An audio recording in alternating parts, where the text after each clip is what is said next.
Adamma had learnt early that life could break a heart in a single moment. Her husband, Obinna, had been everything she loved in the world: patient, kind, protective.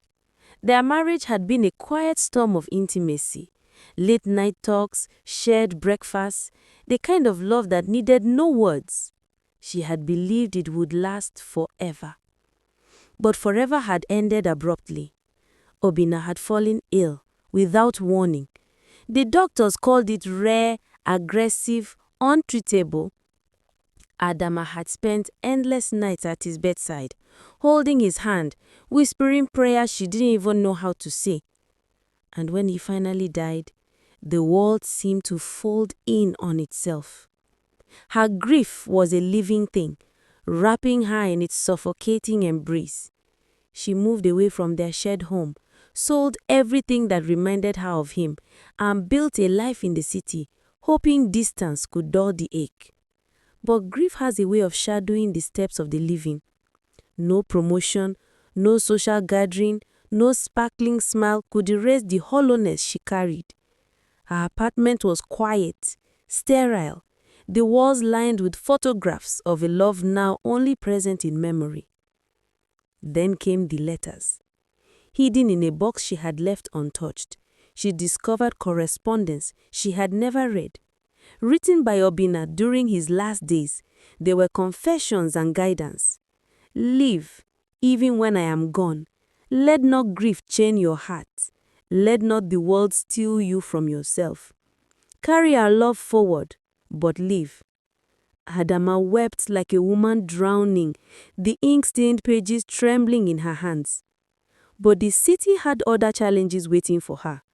Her late husband's family, whom she had always considered close, began pressuring her to hand over a significant inheritance: properties, bank accounts, and the small business Obinna had left under her care. Their words were sharp, veiled in false concern. Obinna would want you to be safe, Adamma. You can't manage this alone. The pressure broke her spirit further. Alone, isolated, and grieving, she felt the world was against her. She withdrew into herself, refusing visits, declining offers of friendship, building walls that even her closest allies could not breach. Until Chike arrived.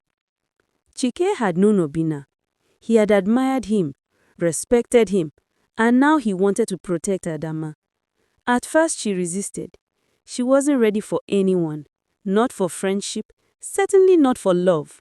But Chike was patient. He didn't rush her. He didn't demand anything. He merely listened. And slowly, she began to tell him her fears, her sorrow, her guilt, the suffocating weight of loss, and the anger simmering against those who pressured her. One evening, as she wept silently on the balcony, Chike gently took her hands. "Adamma," he said softly, "you are not betraying him by leaving. You are honoring him by surviving, by allowing yourself to feel, to breathe, to exist fully again." The words seeped into her heart, but just as she began to believe in the possibility of moving forward, the final betrayal arrived. One night, she discovered that a trusted family member had secretly sold part of Obinna's estate without her knowledge, pocketing the money. Rage, despair, and helplessness collided in her chest. She confronted them, her voice shaking, tears streaming. "How could you? You took from the man I loved most and you thought I wouldn't notice?" The confrontation left her shaking, but strangely empowered. She realized that grief had been a prison, but betrayal had given her strength. She would fight, not for revenge, but for justice, for her dignity, and for the memory of Obinna.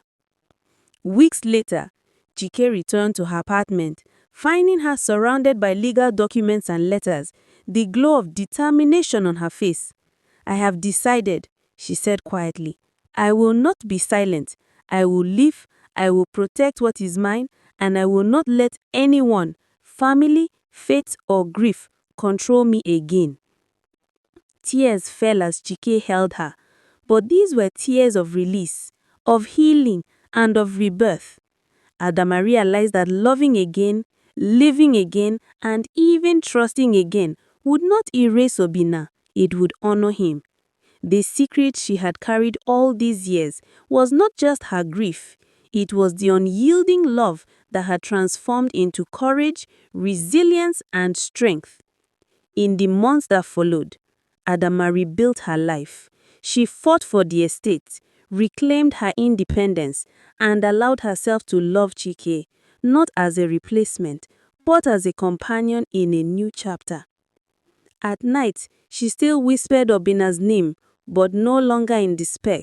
She whispered it in gratitude, in remembrance, and in acceptance. The widow's secret was not hidden sorrow.